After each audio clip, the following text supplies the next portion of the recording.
आलू उबाल लेने इस तरह आलू उबाल लेने इस तरह इन्हों छिल लेना उबाल के इस तरह फिर इन्हों कट लेना बरीक बरीक बरीक बरीक कट लेना इन्हों इस तरह।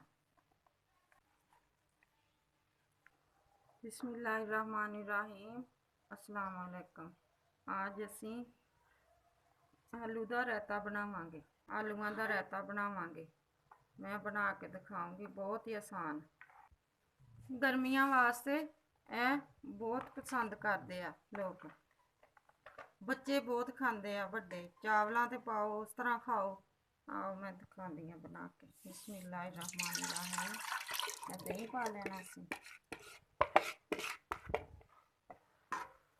जरा मिक्स कर लेना।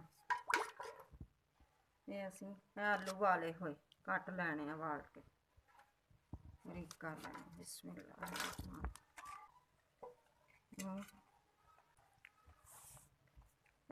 हरे धनिए की चटनी, इनू चाहे कुंडी च कुट लो चाहे ग्राइंड कर लो। पा लेना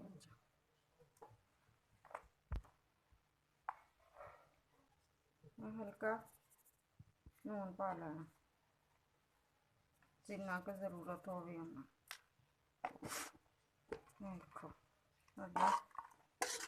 आलूआं का रायता तैयार हो गया।